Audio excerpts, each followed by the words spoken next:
Of course, of course.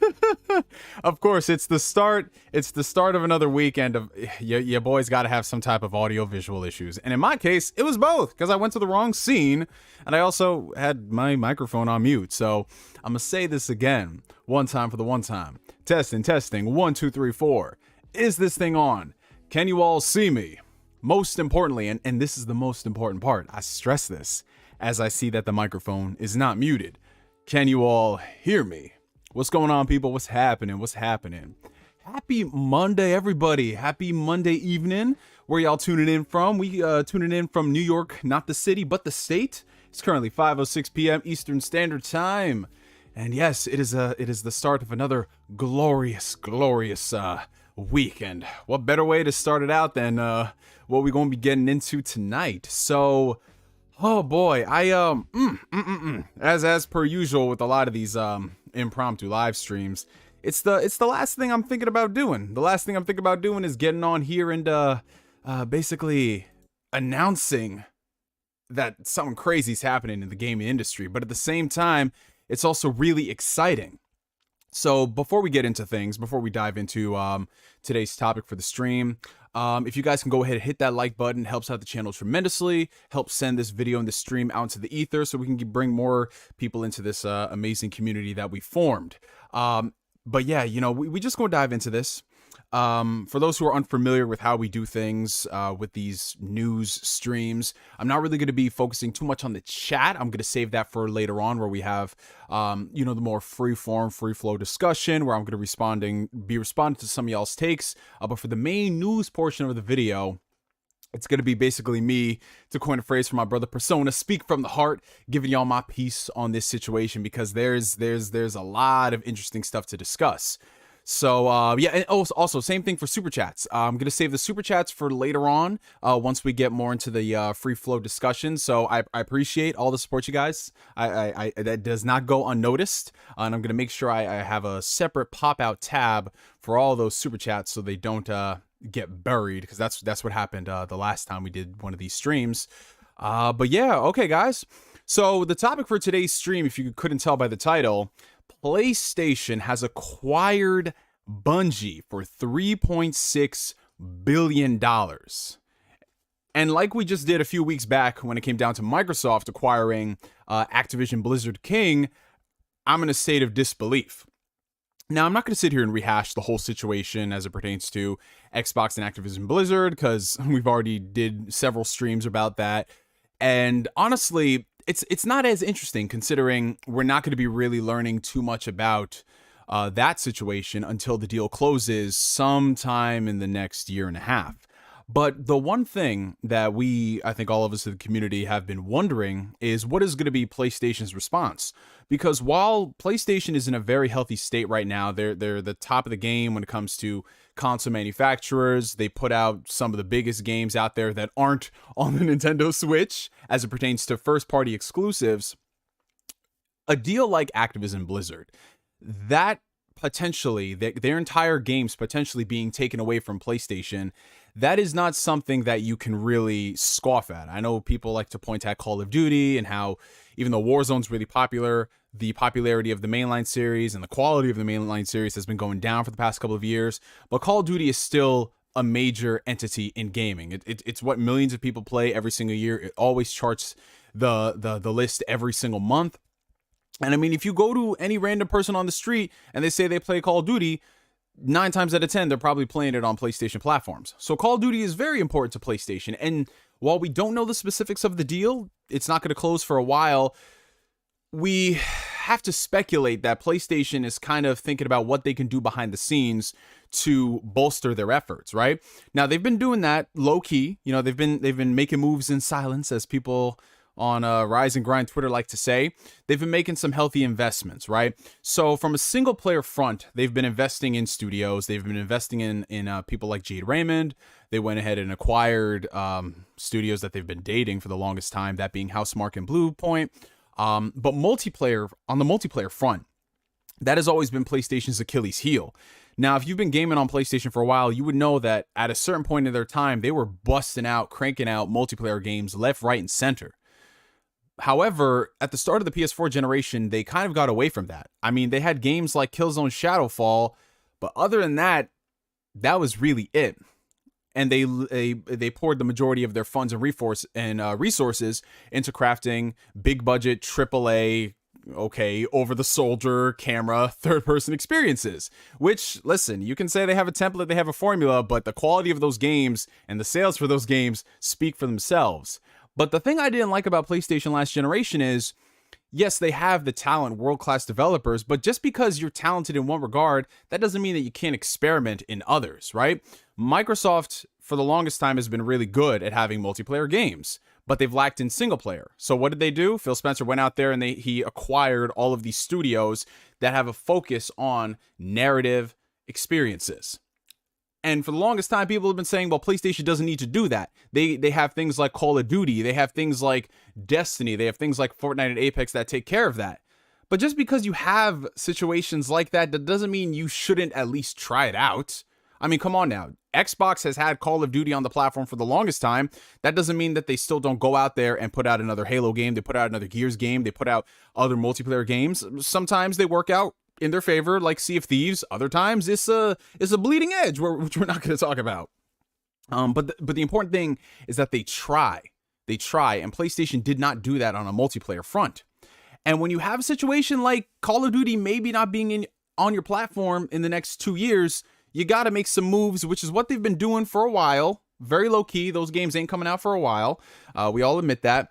But to go ahead and acquire Bungie, who, they made first-person shooters on consoles, the juggernaut that they are. Before the days of Call of Duty Modern Warfare, that was Bungie and what they did with Halo on the original Xbox. And then they upped it up again with Halo 3 on the Xbox 360. Like, if you're looking for a studio that can give you that pedigree, no other studio is that but Bungie. But this acquisition, it's, a lot of people look at this on the surface level, and they're thinking that, okay, this acquisition is a counter to what Xbox and Bethesda and Xbox and Activision had been doing. But honestly, I know people like to say that, oh, this is just their response, blah, blah, blah. The odds of that happening, and we'll touch on that later, are slim to none. These type of deals take months in advance, right? But we're going to go ahead and dive into the rundown of everything that was announced with this acquisition, because there's a lot of interesting takeaways from this situation that, unlike the Activision Blizzard thing where we just got a couple of small pieces of info, we have a good understanding of why this partnership was formed, in addition to the state of exclusivity. So we're going to run down on the PlayStation blog, and then I have a couple other sources here which we'll talk about. So yes, Bungie is joining PlayStation. And here you go. You got the infographic of PlayStation joining Bungie, legendary developer to join PlayStation as an independent, multi-platform studio and publisher. Let me say that again. Bungie is going to be joining PlayStation as an independent, multi-platform studio and publisher. Right? And this is coming from, shout out to the homie Jim Ryan, president and CEO of Sony Interactive Entertainment. Love that dude, man. Putting them PlayStation games on PC. You just love to see it, man.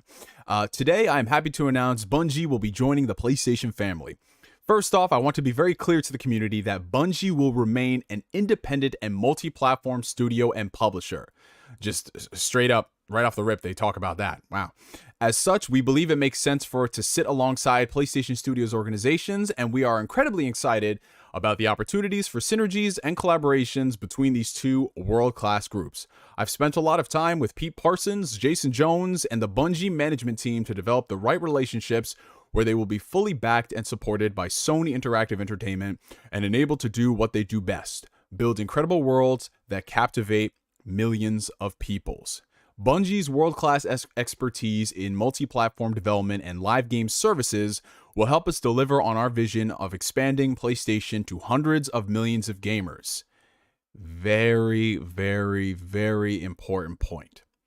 Bungie is a great innovator and has developed incredible proprietary tools that will help PlayStation Studios achieve new heights under Hermen Hulst's leadership.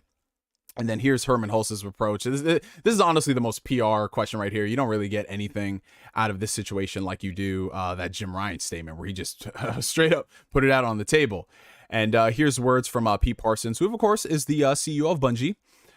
We believe games have limitless potential and that to do anything worthwhile in entertainment, we must bet big on our vision and our studio and our incredible team of trusted creators who build unforgettable worlds that truly matter to people. In Sony, we have found a partner who unconditionally supports you guys. Let me see.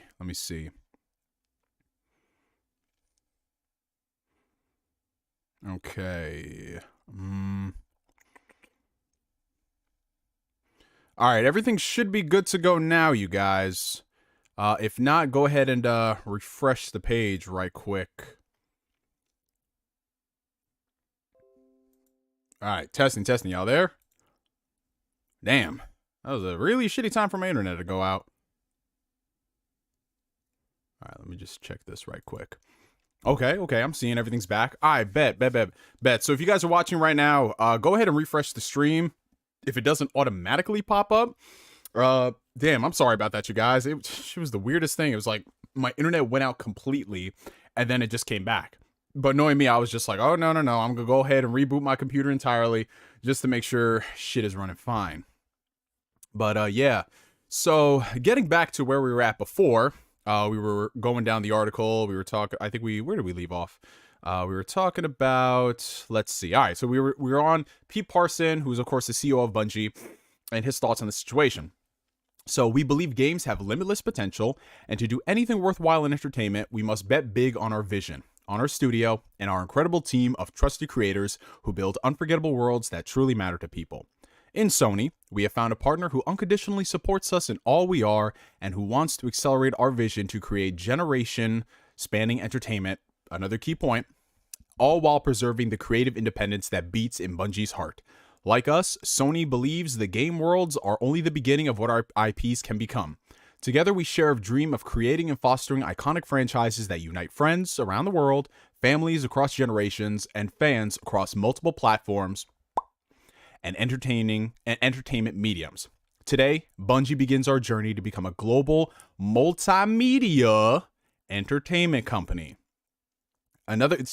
Everything with this acquisition right here, I love hearing about because they lay everything out on the table. Every single question that you ask, that you probably have some speculations about, they go ahead and let you know. Creative freedom.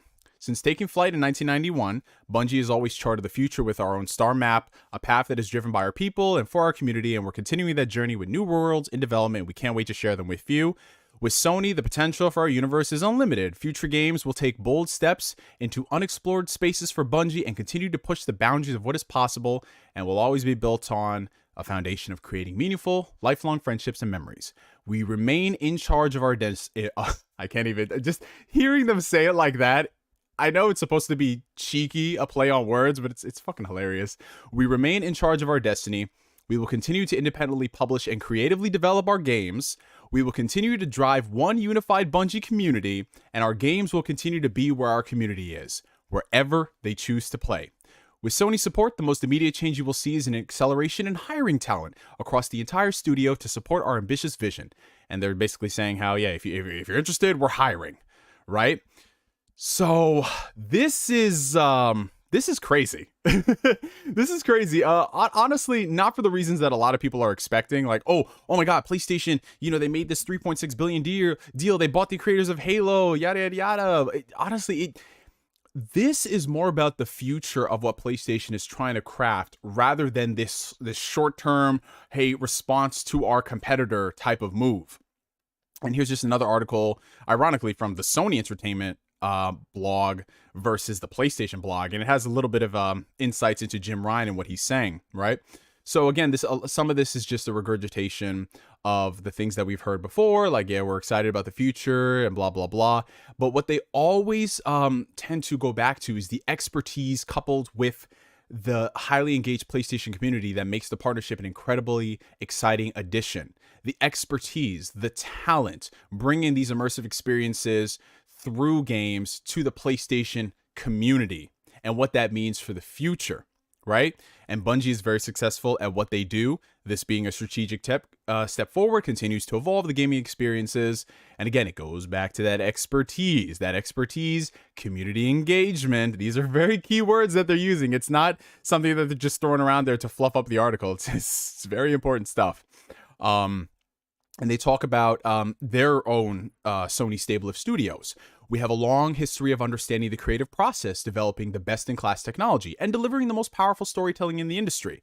We are developer and gamer-focused, and the entertainment is in our DNA. From our early acquisitions of Naughty Dog, Guerrilla, Sucker Punch, to our homegrown development studios like Santa Monica and Polyphony, we have a great experience in fostering creative talent and maintaining a culture that allows creative independence, but also provides structure and support.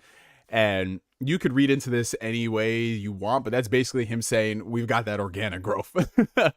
And here they're just talking about their history with Bungie and the management. They're excited about the future. And yeah, basically just more of that stuff. If you want to hear Herman Hulse's comments, you can do that. But I want to just focus on this portion for a second, because this is major news. Okay, so what do I think about this acquisition?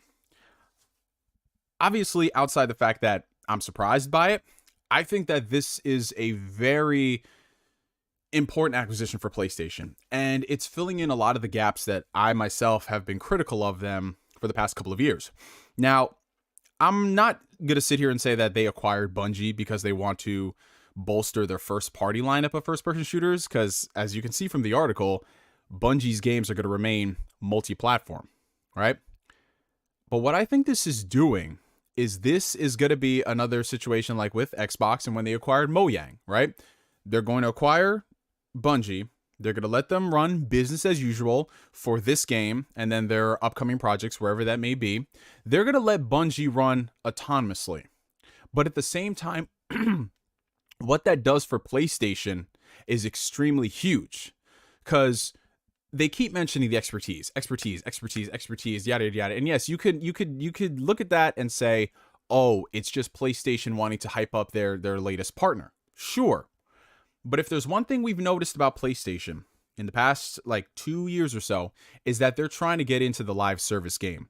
Whether or not you like the ideas of games as a service, it is a mainstay in this industry. Games like Fortnite, Warzone, Apex Legends, and even some of the smaller titles like Sea of Thieves, that's where the majority of gamers are gravitating towards. And PlayStation has not been a part of that from a first-party perspective at all. Like, they've gone ahead and they've signed deals with some multiplayer games, but like, let's be honest, they didn't really work out. But when you have something like Bungie and you're bringing that into the ecosystem, even though it's going to be remaining multi-platform, just having that expertise, that conversations with the people who not only modernized first-person shooters on a console, they introduced people on consoles to the idea of online gaming, everything about what Halo did on the original Xbox and Xbox 360. That stuff is extremely important to people like PlayStation who haven't had multiplayer games on that level. Every single multiplayer game that people like from PlayStation has honestly just become a cult classic. Like Last of Us Survival. I can't even speak. Last of Us Factions, stuff like that. Sure, gamers love it, but compare that to something on a grander scale, and there's no competition. It's very niche. Same thing for Uncharted, very niche. I would have loved for them to bring back Resistance, but again, very niche. When you have somebody like Bungie who's able to share that expertise and that insight, because a lot of things about these acquisitions people don't know is, well, yes, you are paying for the IP. That's where a lot of the money is coming from. The talent is what matters. The reason why PlayStation was able to scoop up Insomniac Games for, $229 million wasn't because they had any IPs worth that cost. It was the talent and the expertise that comes with it. The workflow, being able to crank out so many different games of high quality and then keep doing that, and then keep doing that, and then keep doing that. The talent, and the exact same thing for Bungie. So I could see them taking the expertise from folks like Bungie to craft their own type of live service game. And in the PlayStation ecosystem, they're all buddy-buddy. They all talk to one another. So it's not just a joke on Twitter that they're all fans of each other. No, the people at Naughty Dog, the people at Sucker Punch, the people at Guerrilla. Heck, even when PlayStation was working with Kojima Studios, he went to Guerrilla Games to use their engine. The Decima engine is what powered Death Stranding. And it's an incredible engine. PlayStation has spent so much time R&Ding all of their engines. That's why their stuff is so world-class and in a league of its own. Like what Naughty Dog's able to pull off with The Last of Us. Dude, Horizon Zero Dawn, a game that came out on the PS4 5 years ago, still looks better than the majority of the games that are out now. And it's not even like it got a next-gen patch. They just unlocked the frame rate, and it still looks so good. That's a testament to the talent of people at Guerrilla. So for them bringing Bungie into the mix, dude, this is really exciting. This is extremely exciting. Now, in addition to that, obviously, when you're talking about the idea of it being acquired, a lot of people like to speculate, well, like, what does that mean for the future of exclusivity? We had Jim Ryan come out there, and he basically said that, you know, these games are going to be multi-platform going forward, and Bungie is going to have their autonomy. I would not be surprised, and like I said, this is just me being an armchair YouTube analyst, if part of the deal to acquire Bungie was that they remain autonomous. They keep that. They keep their flexibility and their freedom. Because I think the last thing Bungie wants is, because they've already been acquired before. They were owned by Microsoft for so many years, and then for the past decade, they had a partnership with Activision. The last thing they want is another situation where all it takes is a change of leadership to renegotiate some of the original terms. Like, okay, it might be fine now, you have your freedom, but what happens if the person after Jim Ryan is like, no, all those games are exclusive? They own the company, so they could do something like that. So I think part of the deal was the fact that we get to continue doing what we want to do on our own terms, right? But they did go ahead and put out a blog post right here. So this is on bungie.net if you guys are interested.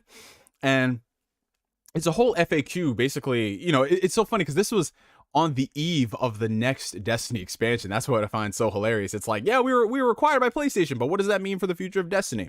So essentially what they're saying right here is that there's going to be no immediate impact on the Destiny experience. It's going to remain the same great experience you have on your platforms. We're not going to do any type of like exclusivity things, like it launches on PlayStation 6 hours early or something crazy like that.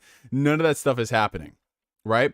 So it's still going to be business as usual. You're still going to get the cross-platform play at some point, social features, yada, yada, yada. I don't know. Is Destiny... Listen, I don't play Destiny like that. I don't pretend to. But did they... I think crossplay is fully in the game now, right? So there's not going to be any type of crazy like exclusivity if you're playing it on PlayStation. But the thing is, what folks don't... I cannot stress this more. Bungie has future games in development. Will they now become PlayStation exclusive? No, we want the worlds we are creating to extend anywhere to people that play the games. So originally we all thought that this was PR speak. This is PR speak. They're saying this just because this is the announcement and they can't legally say yada, yada, yada. But no, they're like, listen, fam, all these games are coming out where we want. That is huge, right? But it gets even crazier, okay? So this is coming from GameIndustry.biz. It was written by Christopher Dring, and it's just a summary of everything that we were talking about. But he did a full-on conversation with Jim Ryan and Pete Parsons about this whole situation. This deal was in the works over recent months. If I had to guess, probably the past 6 months or so, because these deals are not something that you ink overnight. It's not like PlayStation texted Bungie and it was like, yo, y'all want to be acquired? Like, these take a lot of time. There's a lot of analytical work that has to go into that. There's a lot of shaking of hands. There's a lot of negotiating that happens with these deals, even before we get to hear about it in the public space, right? But again, Bungie's going to remain autonomously. We have grown our own studios organically, but we've also done a number of acquisitions over the years. So, PlayStation, obviously, they're all about organic stuff, but they've done their own acquisitions too, where it's necessary. And here's the thing. I know a lot of people ain't going like this. I've been on the record talking about increasing the size of the PlayStation community and expanding beyond our historic console heartland. Oh, man, y'all already know what that means. This can take many forms, and definitely one of the main ones is the ability for the wonderful games that we've been making over the past 25 years to be enjoyed in different places and played in different ways. Oh man, y'all already know what that means. We are starting to go. Oh man, Jim Ryan, don't do it to him, bro. Don't do it to him, Jim Ryan. We are starting to go multi-platform. You've seen that, aka y'all bought that shit. So all that complaining was nothing. Ooh, Jim Ryan, don't do it to him, bro. We have an aggressive roadmap with live services and the opportunity to work with and particularly learn from the brilliant and talented people from Bungie. That is going to considerably accelerate the journey we find themselves on. Philosophically, this isn't about pulling things into the PlayStation world. This is about building huge and wonderful new worlds together. Oh man, Jim Ryan. Jim Ryan. Oh man. Shout out to Jim Ryan. Oh, so here's another thing. So PlayStation has been vocal of its position on workplace issues that have blighted the games industry in recent years. 26 Bungie employees last year reported incidents of sexism, racism, abusive bosses, and systemic discrimination at the company. Bungie apologized and detailed measures it has been making to address the issues, including the dismissal of said leaders, yada yada, which again is something that you do have to reference because they did the same thing when it came to Microsoft with the Activision Blizzard King. There was a lot of crazy shit happening over there that we're not going to get into. Some wild stuff, man. But yeah, it's the same thing with PlayStation. You know, they're acquiring a studio that, while it's not on the forefront of it like Activision, it is still something that is happening because 26 employees is not something to scoff at. It's not just like one jilted person. So it's a serious thing. And I'm glad that they're all being transparent about this situation. Because, you know, like these people, they spend countless hours of their lives working on these games, and the last thing you want is just fucking frat boy culture involved in here. Shit's terrible. But yeah, that was basically the gist of everything. Christopher Dring went ahead and he just summarized his own piece in these 3 points. But you guys should definitely go ahead and read the entire gamesindustry.biz article. It's some very, very good stuff. But anyways, man. So exclusivity wise, we see that it's going to be business as usual. Now, I myself thought that, okay, Destiny 2 is going to remain business as usual, but going forward, that next new IP, whatever it is, might be exclusive to PlayStation. Because it's the same thing we said with Activision. Oh, you know, sure, Warzone and Call of Duty might be multi-plat for a few years, but that doesn't mean the next Crash Bandicoot game, or maybe if Raven does a Singularity remake or something, that doesn't mean that has to be multi-platform. That could be exclusive to bolster Game Pass. But to come out there and say that this is all multi-platform, I think just it feeds into Jim Ryan's approach with PlayStation to make it bigger than just a console brand. And I know we say this all the time. Whenever these companies like to think bigger picture, transmedia, cross-pollination, all that stuff, rightfully so, a lot of us are just like, stay in your lane, please. Like, stay in your lane when it comes to those things. Y'all keep trying it and it's not working out. PlayStation, nah, Jim Ryan is like, we actually going to give it a second, third, fourth, and fifth try. And here's the money to do it. And we've already started to see that, right? PlayStation Studios has been producing movies. Of course, we got the Uncharted movie starring MCU Peter Parker. I mean, I'm not going to say it's Uncharted. It doesn't feel or look like Uncharted, but hey, they're doing that. They have a Ghost of Tsushima movie in the works. There are other rumors and rumblings about other PlayStation properties getting TV shows or other types of media. And that's the approach they're going to be taking. They want to get these brands on a global scale. And while it is easy to say, okay, if you watch the Uncharted movie, now you want to go buy a PlayStation, it makes more sense for them to be like, oh, you watched this Uncharted movie? Here, play Uncharted on PC with the Legacy of Thieves collection. That's what it is at the end of the day. That's the end game. That's the end game to all these companies, not just PlayStation, but Xbox and everything else out there. It's no longer about exclusivity.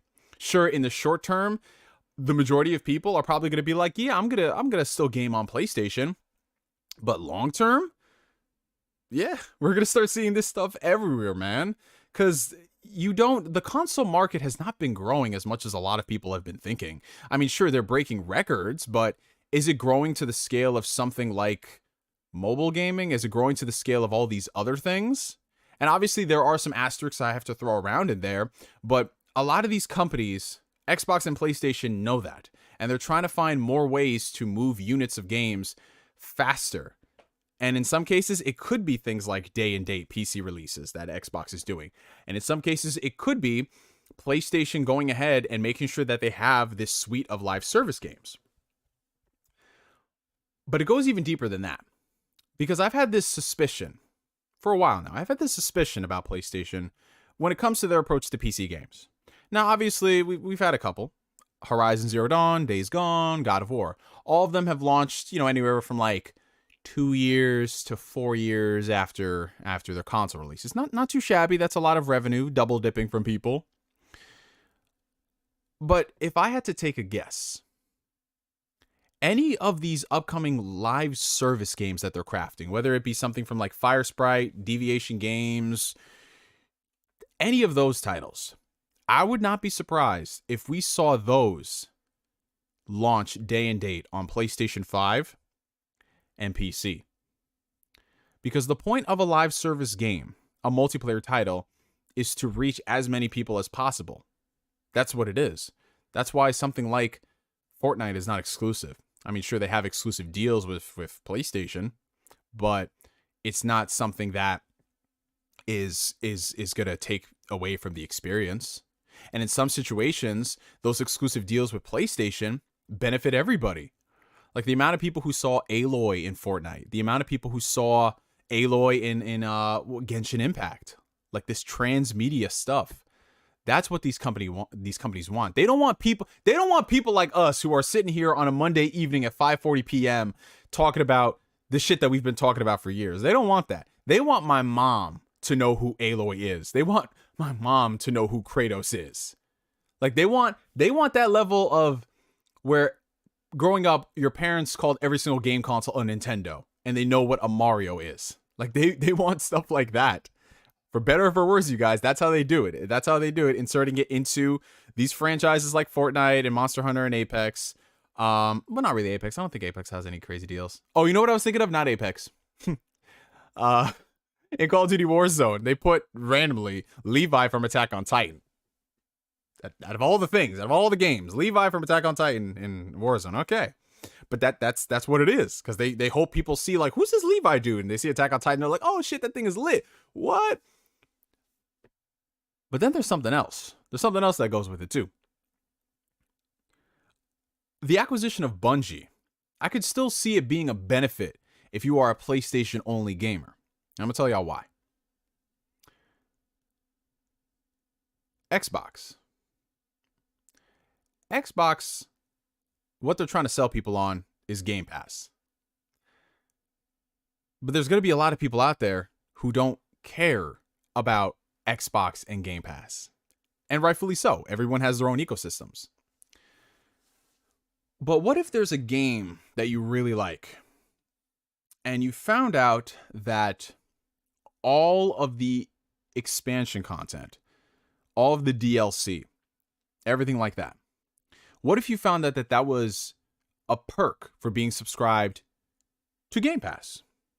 What if Destiny 2 or Destiny 3 or whatever game they have coming out in the future, what if all future expansions that you would pay, what's the range for the expansions, you guys? $25, $30, $60, something like that? What if all of those came free with the PlayStation Spartacus subscription? Now, I'm not saying that's going to move the needle. I'm not saying that's going to take someone from one ecosystem to another to ditch their DualSense and go to an Elite V2 controller. But for a game like Destiny, that is the smoothest transition possible. Because Destiny, now it's crossplay across the board, cross progression, all that good stuff. That could be an easy way for someone who maybe is upgrading from a PS4. They don't know if they want to get a PS5 or Xbox Series X, right? They can be like, oh, I can game on Xbox because they have Game Pass, but PlayStation Spartacus is giving me all that Destiny content for free. That's crazy. For some people, that's a major incentive. Like today, for example, MLB The Show, this year's release, we just got word that it's going to be launching day and date on Game Pass for 2 years in a row. 2 years in a row. Now, you could still buy the game for $70 on Xbox or PlayStation, but if you're on Xbox, you're probably subscribed to Game Pass, and you can get that with your service, rather than spend another $70 on an annual sports game. Like, I'm gonna be honest, sports games being involved in subscription services like Game Pass, PS Now, whatever Spartacus becomes, to me, that's an incredibly great value proposition, because the price of sports games and how they depreciate in such a short amount of time. Like, bro, you buy Madden in August and by like October, that bitch is like $20. Like, what the hell? That shit is crazy. So I wouldn't be surprised if PlayStation, with this Spartacus, while they keep all of Bungie's stuff multi-platform because they want their autonomy, PlayStation people might get some perks. I'm not saying they're going to do any exclusive stuff, because, you know, the last thing Bungie wants is another Activision situation. I know there's a lot of Destiny fans in the chat right now. Wasn't there a situation with, I don't know if it was the first one or the second one or both, where they would have like year-long exclusivity on PlayStation, and then by the time it came out on Xbox, people were like, what? Why are we going to play this? I don't think they'd want to do that, obviously, because that's fracturing your user base. But expansion content, something people are already going to buy, I could see that giving them some incentive. I could totally see that. But it's going to be very interesting to see what happens in the future for Bungie. And I'm actually really excited and glad that PlayStation acquired them. Not because they're PlayStation, but I'm glad that a gaming company, a company that is involved in gaming, knows gaming in and out. I'm glad PlayStation acquired them. I'm glad Microsoft acquired Activision Blizzard.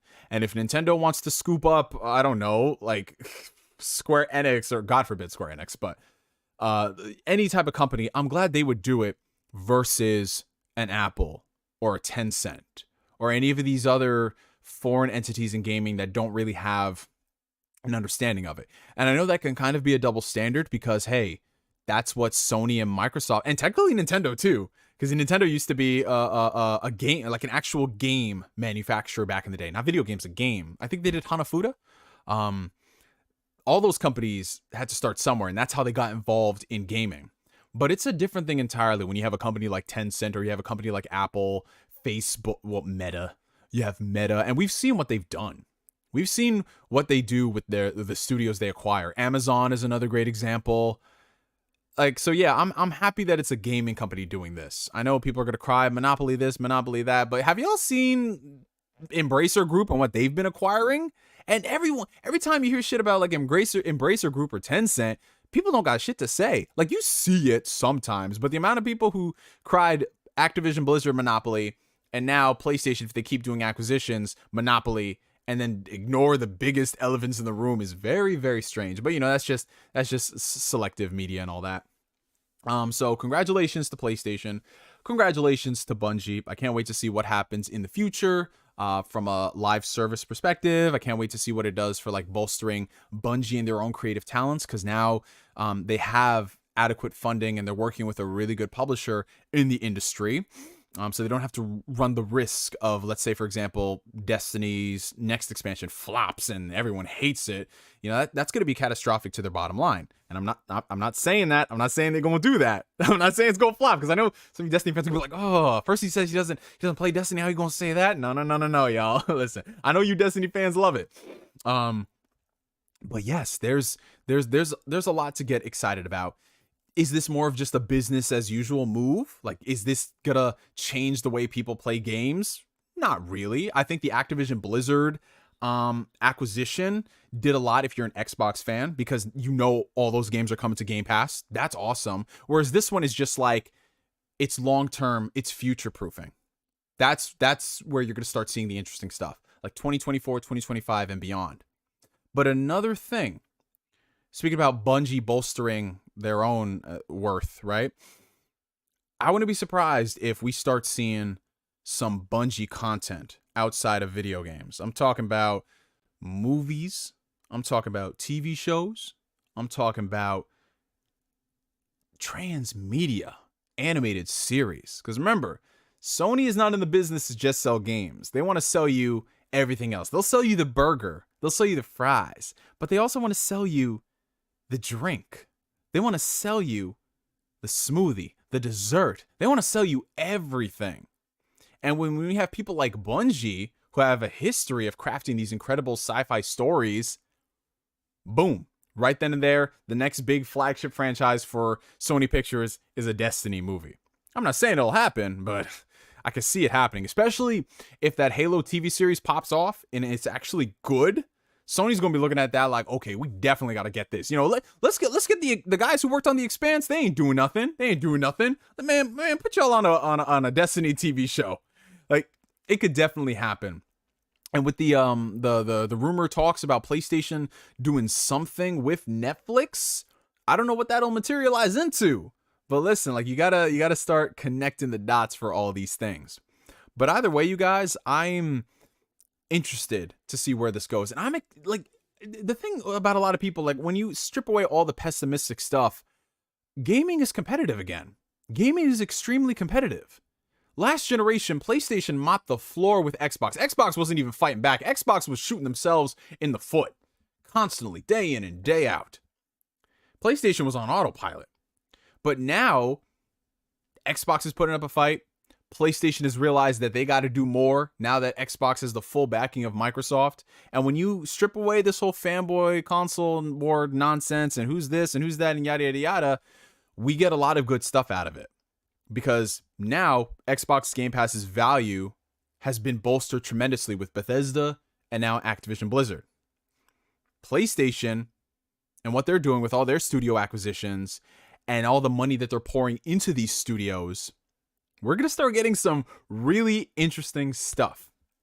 And that's all I really have to say about this situation. I'm going to go ahead and open it up to the comment section, see what some of you guys are saying, in addition to some of the super chats that we've been seeing.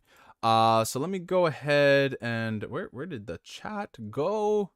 The chat almost disappeared. Also, shout out to the 243 people watching. Appreciate y'all. If you're enjoying the stream, make sure you hit that like button. Helps out the channel tremendously. All right, so we have a $10 super chat coming in from Cisco H. I'm all for this merger, but with this acquisition, I won't take rehashed Destiny 1 content in Destiny 2 anymore. They're going to have access to a lot of funds now. It's time to go big or go home with Destiny. Yes, I've heard this a lot from the Destiny fandom. Destiny is like one of those games where, even though I don't really follow it that much, I hear about it, whether it's, you know, Lord Cognito on Iron Lord's podcast, my homie Ty Guy Travis, or just any of y'all in the comment section. There's always something where you guys are like excited about Destiny, and then the next day you hate what they're doing about Destiny. It's really interesting stuff. But yeah, I know they were like sunsetting a lot of content and all this crazy stuff that, you know, people weren't really a fan of. But yes, it is true, Cisco. Now that you have access to all of this extra money, you can't afford to have those dark spots on your resume. Like, you gotta work your way up. You gotta level up. You can't work your way up because you were working your way up these past couple of years. Now you gotta elevate yourself because it's no longer just the independent studio Bungie. It's now the PlayStation Studios Bungie with all this funding. But I think that's why they said they're going ahead and they're hiring aggressively, obviously for the future, but also because I think they know without saying it that the Destiny fandom, they want more consistent content and they don't want any, you know, fuck shit shenanigans going on. Appreciate that, Cisco. And then we have a $1.99 super chat coming in from Blackstar Goat. Thank you so much. Wouldn't be surprised if PlayStation or Xbox bought a Japanese studio. Yes, you know, well, that was the thing. That was one of the rumors a lot of people were thinking. Some folks were thinking at some point that maybe PlayStation would acquire something like a Square Enix or a Capcom. Oh, and speaking of which, it puts that rumor to bed that PlayStation was a broke company. All right. Now, I don't pretend to be a financial analyst. I know basic understandings of how things work in the industry. All right. But when I saw a lot of people saying that Sony can't afford to do this, Sony can't afford to do that, Sony can afford to do a lot of stuff. They don't have access to the capital that Microsoft does, where they can just make an all cash deal for Bethesda and then recoup that the next quarter. But they can still afford to do a lot of stuff, especially as they're getting really aggressive and trying to grow PlayStation into a bigger brand than it ever was. Sometimes it takes money to make money. And I'll always say this, man. I'll always say this. Us as gamers, we shouldn't be worried too much about the financials of this company. All we need to do right now is enjoy gaming in the state that it is. And if Xbox Game Pass never recoups any money from Microsoft, I don't give a fuck because they put all those games on the service. Like, it's just that simple to me. So people are saying, like, oh, I question the profitability of PlayStation buying Bungie. I don't give a fuck. It's not my money. That's not my money. It's their money, bro. Like, oh, could Xbox really recoup the Activision Blizzard situation? I don't care. Like, I don't care about this shit, bro. Like, maybe in some grand, 15 years down the road, we'll look at this and we'll be like, oh, that was a bad idea. But 15 years, 15 years ago, the gaming landscape was so different. Call of Duty, Modern Warfare hadn't even dropped yet. BioShock hadn't even dropped yet. Shit was so different back in 2007. The Wii, it was looking like every game going forward was going to be Motion Central, Motion City. That's what it was 15 years ago. All we can do right now is just enjoy gaming in the current state that it is, and that's it, man. Just enjoy what they're giving you. If they're giving you free shit or close to free shit as much as possible, fucking take it, man. Take it. Like, it is what it is, bro. I don't know, man. Unless you got stock in these companies, and I'm talking substantial stock, not like 1 or 2 shares, I can see you maybe being like, but realize that these are billion, trillion-dollar companies. That's a little outside of our pay grade. I don't know, man. I don't know. What do you guys think about this? What do you think about this? Like, I see, like, it's just so funny, bro. People saying like, oh, I wouldn't do this. Oh my god. All right. Anyways, $2 super chat coming in from Marcus Doyle Terrell. You think Bungie could make the next Halo for PlayStation? Oh man. So yeah, that's the one thing a lot of people were saying, that now that PlayStation has acquired Bungie, could they theoretically get a game that's on the level of Halo? And, before they came out and said that the games are going to be multi-platform and they're going to have their own autonomy, I would think maybe, because that would be really awesome. But I don't think they're going to do that. I think it's just going to be business as usual. They're going to run it like they do Mojang, and then PlayStation will just get a couple of perks. Obviously, they don't have to pay any third-party deals to Bungie because they own them now. They don't have to worry about renegotiating any deals. All that stuff that is par for the course. They don't have to worry about. And it could benefit PlayStation owners if you are interested in something like a PlayStation subscription service. But yeah, no, I just think that this is more about crafting the future of live service entertainment, and they got themselves one of the biggest people in the game from a more core perspective. So I'm not going to sit here and discredit games like Fortnite. But if you look at the like how dedicated, invested a lot of the people who play Destiny are versus Fortnite. I know, okay, I'll say this. I know more casual gamers who play Fortnite versus casual people to play Destiny. 9 out of the 10 people I know who play Destiny, they say they play that shit like a religion, bro. So it's I think there is something to that. There's something in that Destiny cake. $4.99 super chat coming in from the Axiom. Not only will Sony do TV/film content with Bungie, but big licensed games could be made by Bungie for PlayStation. For example, Star Wars or Marvel games. Yeah, I mean, there is a possibility that with this sizing up of Bungie, they could work on multiple games at a time. They could have multiple teams, which is one thing that I really want to see more PlayStation studios do. Because while I love games like The Last of Us and God of War, I mean, some of these studios can't just put out one game a generation, bro.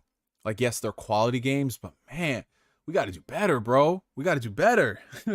Like, we can size up accordingly and craft 2 to 3 games a generation. We can get that. And hopefully we will get that. And I think Bungie is a talented enough studio where they could work on something like that. Oh, man. Dude, a Bungie live service Star Wars type of game with a really in-depth story and then really great online content, that'd be awesome. But then again, I don't know. I feel like there'd be too many restrictions dealing with a company like Disney. Because, Disney, they're very specific about what you can or can't do in a Star Wars game. So you have to adhere to it. And I feel like that kind of takes away sort of some fun out of it. Like, I mean, Marvel definitely seems to be a little bit more flexible when it comes to their IPs. If you look at something like Guardians of the Galaxy or Spider-Man, those are their own unique takes on the characters. And they'll have, like, classic costumes from the movies or the comic books. But, in terms of adhering to stuff, Lucasfilm is definitely more of a hard ass by comparison to Marvel. But we'll just have to see. $2 super chat coming in from Playboy182. It's official. The console wars die this generation. Honestly, bro, it's not like this whole console war shit is dumb. Like, at this point, people are set in their ways about what they want to play, whether it's gaming on PlayStation, gaming on Xbox, gaming on PC, gaming on Nintendo Switch. It is what it is. I always just tell people to enjoy your games and have fun. Like all this other console war nonsense, it's really not serving you any purpose unless you go ahead and you can actively make money off of this. Like all this corporate slaving that's going on. Like, dude, seriously, really? Like let's focus on playing and beating games rather than all this other garbage nonsense. Let me go ahead and look at some of the chat right here. Let's see. Some people are questioning the price of the acquisition. Yeah, 3.6 billion ain't nothing to scoff at. But you know what the thing is though? The thing about this whole situation is I look at a lot of I keep saying Activision instead of acquisitions. I look at a lot of the acquisitions we're seeing. I think what was it EA who bought Codemasters, the guys who do Dirt? What do they pay, like 1 point something billion for them? And I'm like, are the Dirt games really that popping? You know, like sometimes you're just out of your wheelhouse and you don't pay attention to stuff, and that's how much it is. Like I remember even Mojang had a lot of Microsoft executives scratching their head like, are we really gonna pay $2 billion for blocks? Like really now? But yeah, the game has changed, man. The game has changed, and people are extremely good negotiators at this stuff. Like I remember when Disney bought Marvel. What did they buy Marvel for? Like 4.3 billion dollars, which even then I thought was a steal. And look how much money it's made for Disney just off the movies alone. Not even talking about the merchandise of like animated series, just the movies alone. They made a lot of money, man. But a lot of it with the acquisitions, IP factors into it. So you could have like a studio that only puts out one game, but if that one game is popping and bringing in billions of revenue, it's much more like yesterday's price is not today's price. And if they can negotiate it that high, then absolutely. How much tech patents and in-house engines they'll have access to with the acquisition of Bungie? I assume they're gonna have everything, man. Like remember, Sony is very much so. They're very much so about sharing the talent around and learning from one another with all these studios, man. Like they had a whole, what was it called? The ICE studio, not the ICE studio, but the ICE team that was dedicated to developing like future PlayStation hardware. Like they have whole like groups of people. Some like the best engineers they would take from like Naughty Dog and all those other folk to go ahead and craft the future. So yeah, I have no doubt that they're probably going to be sharing some expertise and knowledge.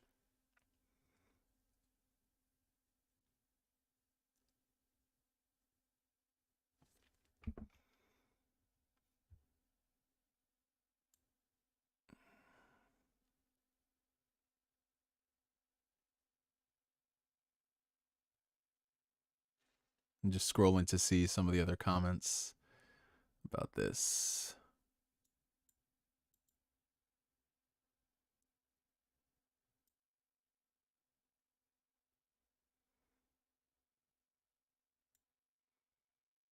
How soon will they develop Destiny 3? Well, obviously, you know, they're focusing on Destiny 2 right now. And the last thing you want to tell people who've spent, you know, thousands of hours in your game is, hey, we're working on Destiny 3. So they're not going to say it. And I think with them getting away from Activision, that was kind of their chance to reboot Destiny into a better game. And that they got away from Activision like what, 2019? So when you figure that, they've been fixing the game for the past 2 years, and now we're going into like the next huge expansion. No, they're going to want to stretch Destiny out for a little while longer. If they were ever to do a Destiny 3, we're not going to hear about it for a while, and it's not going to come out for a few more years because they've got some other stuff to work on. It's part of the reason why Nintendo would never tell you we're doing a Switch OLED if the regular Switch is selling right now. They're going to announce it when they feel comfortable because they don't want it to, they don't want to ever run the risk of people being like, oh, I'm not going to buy that. I'm just going to wait, you know? $2 super chat coming in from Flame. One day I can finally care about Destiny again. Yeah, man. I mean, the thing about Destiny is that it's always been one of those interesting games I've tried to get into so many times. But every single time I jump in, apparently I'm jumping in at the wrong point. Like, I remember I rented Destiny when it came out, played a few of the missions, wasn't feeling it. But apparently that was the gist of a lot of people when Destiny 2 first launched. Oh, I remember Destiny 2. Do y'all remember when Destiny 2, man, these were some rough days. When Destiny 2, I guess people weren't playing it like that. all the stores were basically giving it away for free. Like, I remember I went into a Best Buy and I saw Destiny 2, like, what, a year after it came out for like $5. That shit was crazy, bro. But, yeah, like a lot of people say if you are going to get into Destiny, jump in when there's a new expansion, because the way that they dole out content and everything, it's not really newcomer friendly if you just jump on board midway through. That's what all of my Destiny friends have told me. They said if you are going to get into Destiny, do not play it at a random point. And if you are going to play it, you just got to love it. You got to be married to it.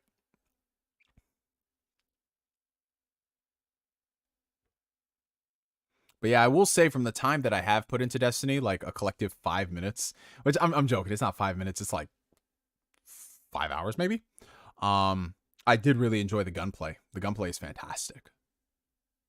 And it's one of those games where, you know, you're playing it and it's a game where you could just turn on and play it. You could be talking to your boys on party chat, or just not even talking to them about the game, like playing it together. You could just be in a party chat and just talk to them when you play it.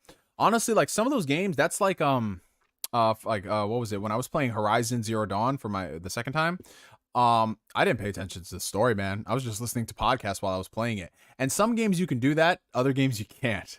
And I think Destiny is one of those games where you can just turn it on, do your dailies, maybe have like a podcast in the background or something else, and just have fun. I did that a lot when I played Final Fantasy 14 last summer.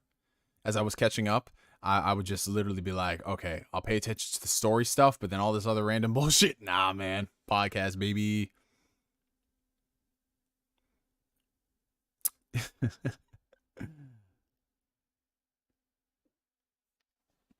Nah, the gunplay in Destiny is very different from Halo. Halo is its own beast. I mean, obviously, we're talking about the people who originated Halo, but if you play like modern Halo and then Destiny, they feel very different. But they are both extremely fluid, so I will say that. Like, if I was gonna play shooting games like that, I'd be like, this is what it is. This is the gold standard. Because man, y'all remember, like, what was it, like last generation, 2 generations back, when everyone was trying to jump on the first-person shooter craze? Bro, some of the way those games controlled, oh my god. Like, there's a reason y'all weren't Call of Duty or Halo. And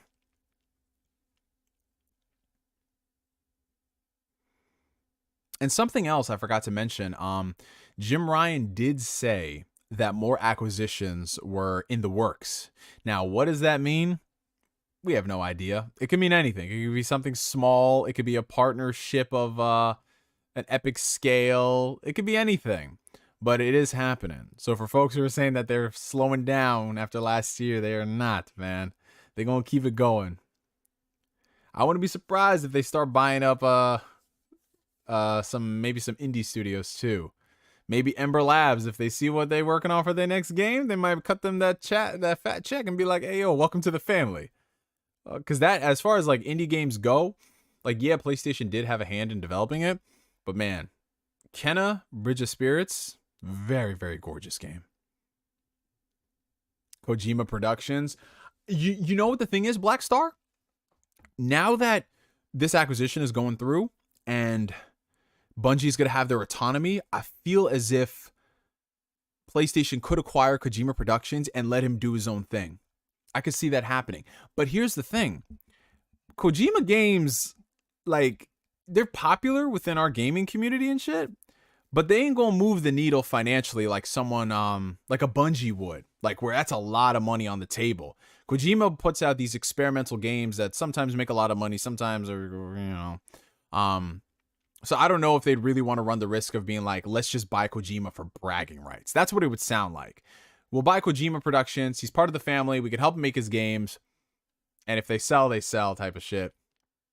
Elitist Edits. Oh, I'm sorry. I think, oh man, when my freaking net crashed and I had to reboot the computer, I missed your super chat, bro. I'm so sorry. Can you post it again? Or maybe this is what you're talking about right now. Do you think Microsoft is going to buy someone else after this deal? Hey man, listen, never say never. At this point, I'm not counting any one of these people out. I am seriously not, you guys. Because remember, these deals, they get worked months in advance.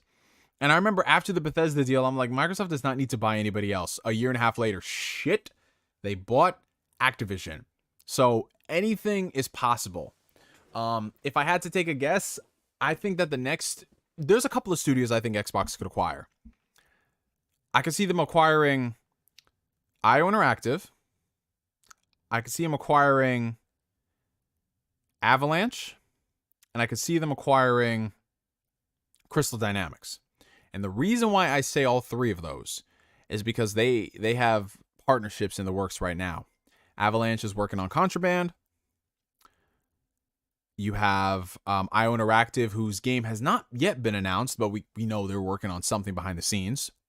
And then you have Crystal Dynamics, who is helping assist the initiative with Perfect Dark, which I think is the weirdest thing. Like, where else do you ever hear a publisher-owned studio working with another publisher to work on a game? That's the weirdest shit. But they were able to pull some strings. Why? Because Gallagher is over there at the initiative. He's spearheading Perfect Dark, and he came from Crystal Dynamics, so obviously he could have some pull there. And right now, Crystal Dynamics is at the bottom of the barrel after the Tomb Raider stuff and Avengers. Like, I'm not saying that like Tomb Raider wasn't successful for them, but Square Enix does not view Tomb Raider as a financial moneymaker. And I mean, that's on them. Like, I feel like they spent too much on Tomb Raider than they realistically needed to, and they didn't set their expectations in check. Not everything is going to sell on the level of Final Fantasy VII Square Enix, and they don't need to. Just be realistic about stuff. Like, it was so crazy. Like, I think the first Tomb Raider game sold like, 3-4 million copies, and they're like, it's a disappointment. I'm like, fam, what were you expecting? And this is back in the PS3 days, bro. So I wouldn't be surprised if Square Enix is like, okay, you can buy Crystal Dynamics from us, but we keep the Tomb Raider IP. Which would not be a bad idea, because that'd be much cheaper.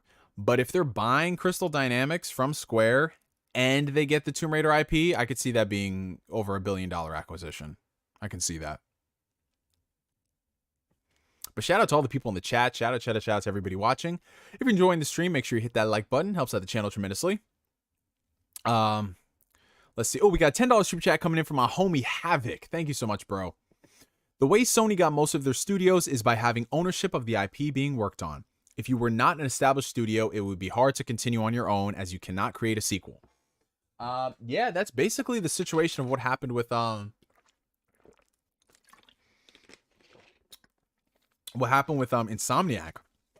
Because Insomniac was the one PlayStation studio that they were flirting and dating with for the longest time that they didn't acquire. Because everybody else, they own the IPs, but they still worked with PlayStation because lucratively that was the best deal. And then they're just like, fuck it, let's buy you. But Insomniac did go ahead and they started doing other things. Of course, they did Sunset Overdrive with Xbox.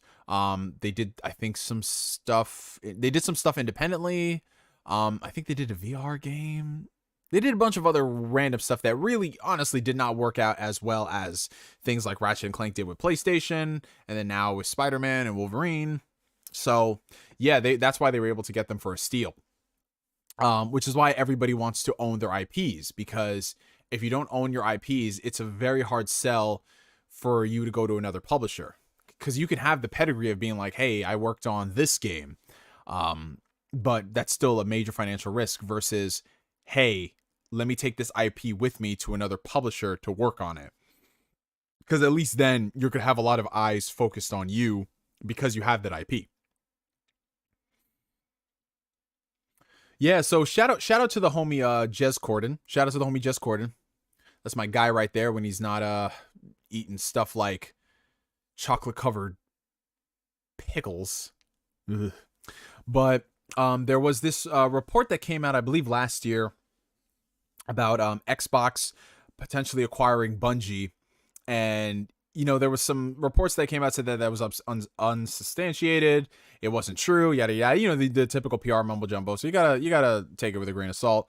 But now it's being reported that Microsoft was going to buy Bungie for a cheaper price than what PlayStation bought them for, and they decided to turn it down, which is very interesting, and it makes this whole situation a lot more complicated, because Microsoft had the opportunity to buy Bungie for a cheaper price, but they didn't, which probably means they had to pick and choose what they were going to do.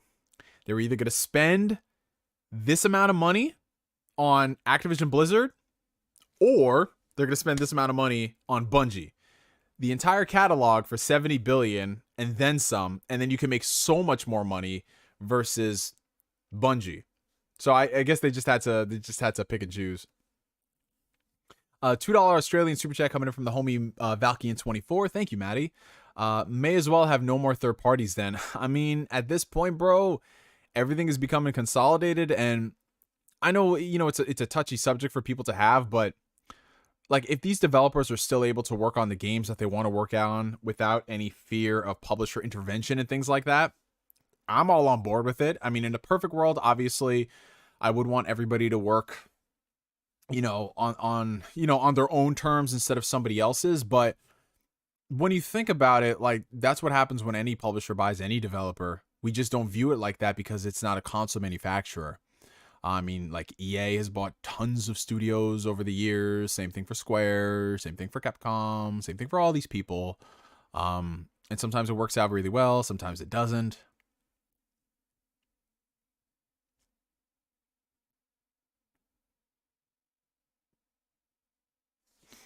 Okay, so I'm gonna answer a few more comments, and then we're gonna wrap it up. So that's basically all I really want to say. We'll go for 15 more minutes, you guys. So get your last minute questions in, and we're only gonna be speaking specifically about this situation. So if you guys are asking me like other random questions about what games I'm playing, I usually like to save those for Ask Neo. So yeah, get your last minute questions and takes.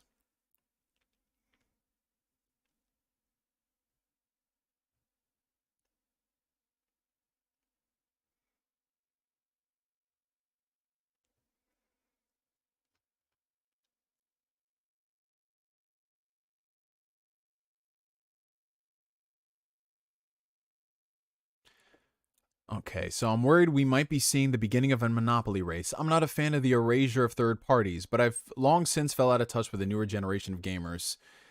I mean, that's the thing. Like, I always say this, everyone's entitled to their own opinion on what they view as this versus that or whatever, but this is the situation that we're in right now. So it might look like this to you, but to me, it's going to come down to the games at the end of the day. And if the games are really solid, regardless of who owns them, that's where I'm like, okay, cool. And yeah, I mean, I'd rather it be PlayStation or Microsoft buy them versus somebody like a Tencent or an Apple. Because you know that would be the worst thing in the world. But you got to wonder, like, Embracer is buying all of these properties, buying all of these things. Do you guys think Embracer is going to try their hand at, like, getting into, I don't know, the console space by making a console or doing something? Because they're buying a lot of stuff, dude. It's insane.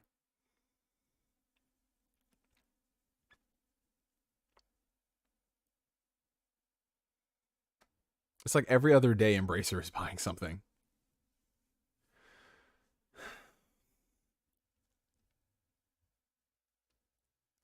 Everybody's saying that Sony had overpaid for Bungie. Well, okay, so obviously none of us have any insight to this, but how much do you guys think PlayStation should have spent on Bungie? Like, realistically, don't do some dumb shit. Like, realistically, how much do you think they should have spent on Bungie?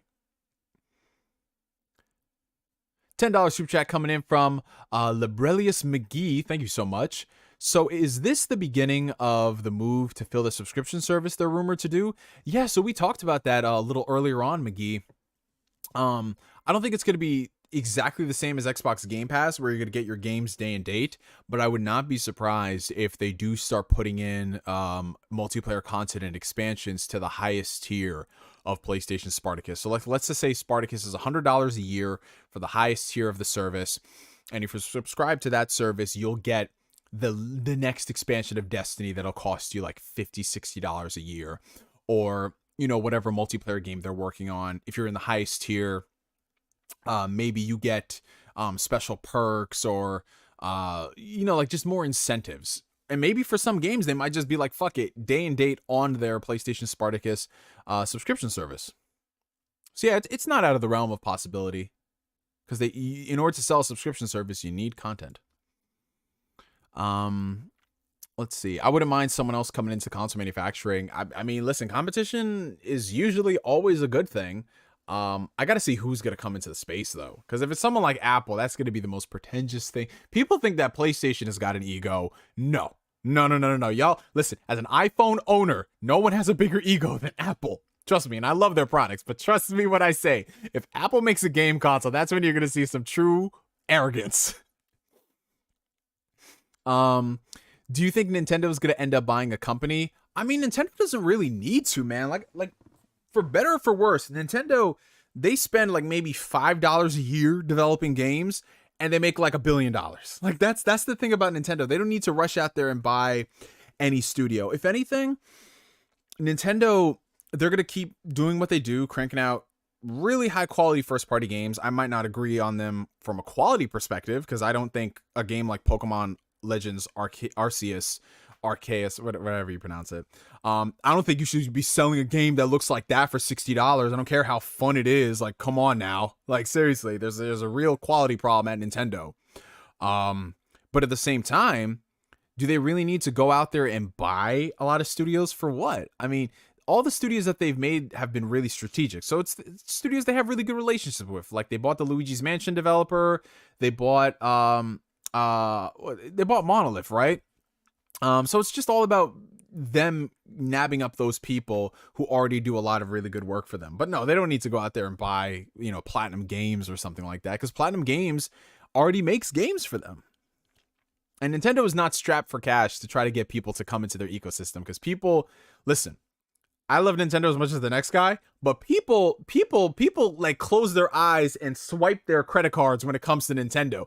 All the shit that's on Xbox and PlayStation that people got problems with, suddenly when it comes to Nintendo, people don't have any issues. No party chat, no way to message your friends, paying online a year and you don't get anything out of it. Like, all of that stuff, paying, $60 for Wii games that launched at $50. Like, people have no problems with that, but God forbid PlayStation or Xbox do something and then people are ready just to burn them to the ground. Like, I'm just saying, people are very, because Nintendo is like people's grandfathers. Like, your grandfather, your grandfather might be senile. Your grandfather might be quasi-racist. He's not with the times, but he's your grandfather and you still love him.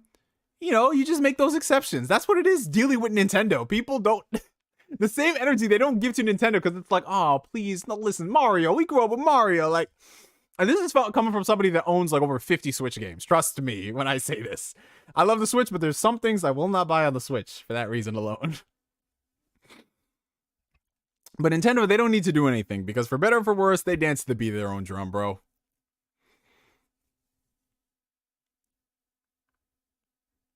Let's see.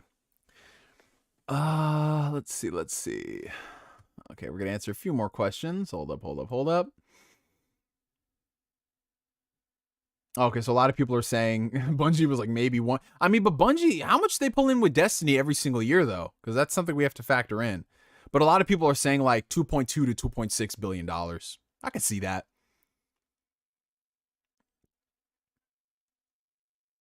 Apple's console would cost $1,500. Absolutely. It would cost $1,500 and they would shame you for not being able to buy it. Bro, they sold an Apple Pen for $100. Like, do not test this company. Do not test this company, guys. They will do that.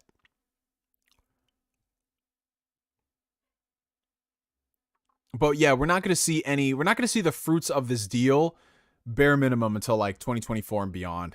We're not going to. Everything is long term, my friends. A lot of people are suspecting that Sony might buy Square Enix. Out of all the companies, I could see them buying Square Enix. I mean, they already have a good relationship. And, let's be real. If PlayStation bought Square Enix, I think that'd be much better for the company because they would put a leash on them. And sometimes Square, listen, I love their games, but sometimes they need a fucking leash. They need a fucking leash when it comes to development, man. They need some structure over there.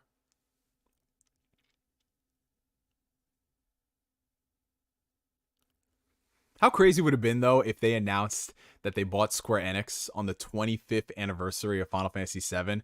That would have been ballistic, man. Oh, God, streets would have been done.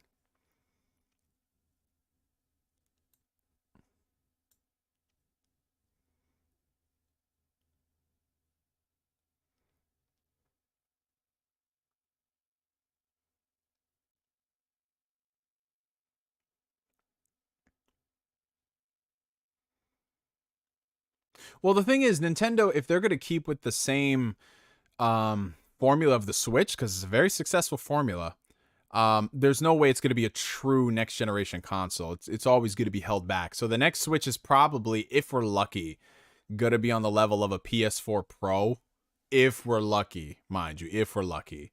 I don't really see it being anything too high tech, because then that comes with a cost.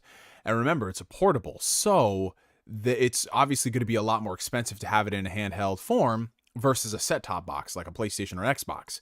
So even if you get a Nintendo Switch that, like, okay, let's just say in a perfect world, you get a Nintendo Switch that's on the level of a PS5. Not saying this will ever happen.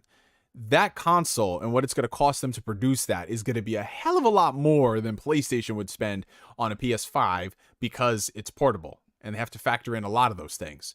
So yeah, just the way the mobile hardware progresses, like look at the phones that come out now and the benchmarks that people are running for games like Fortnite on the latest Samsung Galaxy or the iPhone. Realize that they're running those on top of the line phones. So obviously, you know, if you're running something on a $700, $800, $900, $1,000 plus cell phone, it's going to be a little different than a $299 tablet. So I don't really expect Nintendo to ever be at the forefront of technology. They're always going to be behind. And that's just how they are as a company. I mean, they don't care about those things.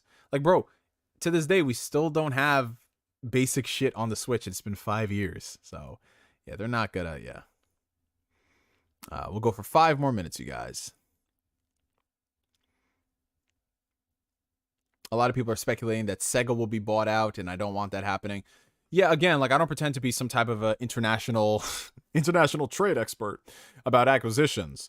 But from what I have been reading, there's a lot more red tape that goes into buying a foreign publisher versus buying something like a you know, a homegrown studio here in the States or in Europe or something like that. If you're buying a full-on foreign publisher, it's just like, wait a minute now. There's a lot of things that go into play.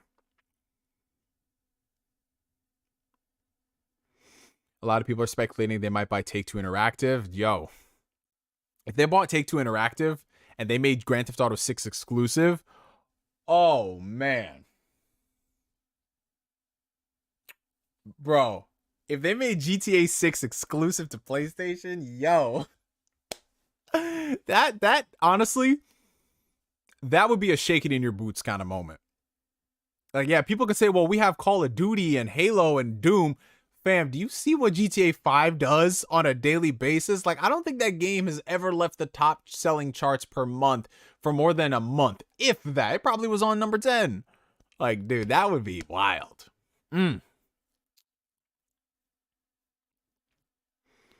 Yeah, but I don't think Nintendo really cares much about the Steam Deck, though. Because here's the thing. There have been Nintendo competitors in the handheld space for the longest time. That doesn't really matter to them.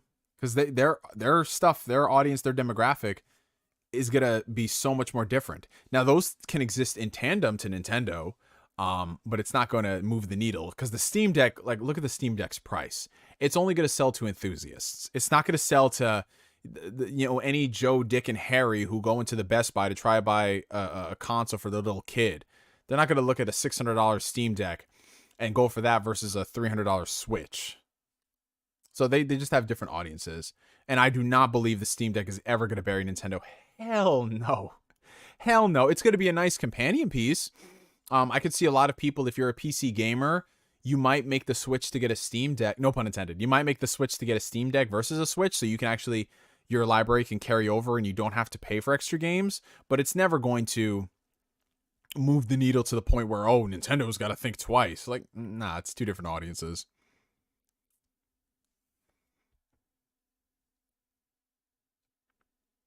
What I think Xbox needs to do is they just need to be aggressive in Japan. I don't think you need to buy the studios. I think you just need to start cutting deals and let them know that, hey, listen, we're willing to do whatever it takes to bring these games to Xbox. That's what I think Xbox needs to do. I think they need to go to Sega and just, you know, blank check. What can we do to get Persona on Xbox?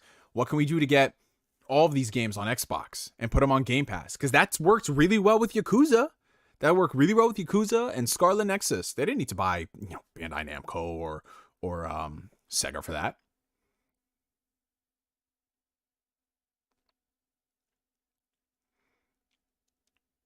Man, I don't want anybody touching Ubisoft because Ubisoft is nothing but stank right now, bro. I don't need that. Like, if they come out there and someone buys Ubisoft, I don't care if it's PlayStation or Xbox. I'm about to be in here like, Really?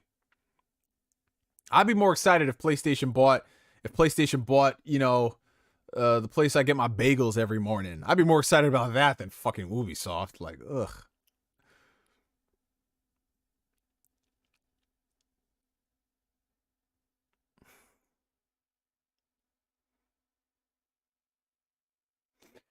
Yeah, I'm not sitting here saying that Sony should buy Take-Two or if they're able to financially buy Take-Two. I'm just humoring the idea if it were to ever happen. Because if it did happen, oh boy, that's going to be a fun day.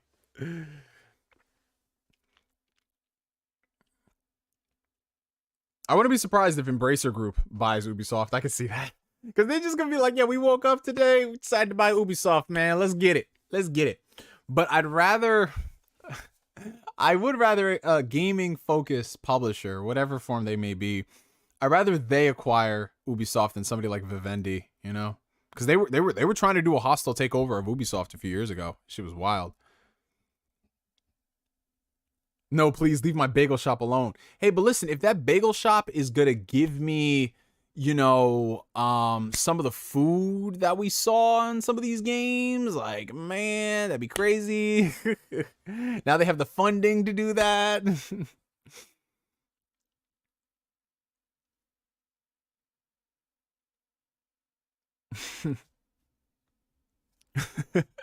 Oh, you guys are a trip. But yeah, it's officially 6:30 p.m. over here, you guys, which means it's time for us to wrap up the stream. Went for a solid 90 minutes. That was pretty good.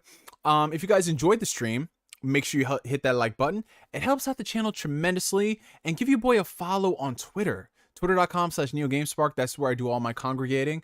We hosted a really awesome Twitter Spaces today. We had a bunch of people chime in, you know, from, you know, just like regular followers to people like Broken Games HDR. Had the homie Steel Rain come in. Had Mav. We had Mr. Badbit. We had Paris from Kind of Funny Games. We had a lot of people in there today. It was a lot of fun. Great insight all around. And yeah, if you guys want to listen to that, just scroll through my tweets. It'll be there. It's almost 2 hours. So we rotated in a lot of people, man. So you can get a lot of interesting takes from folks.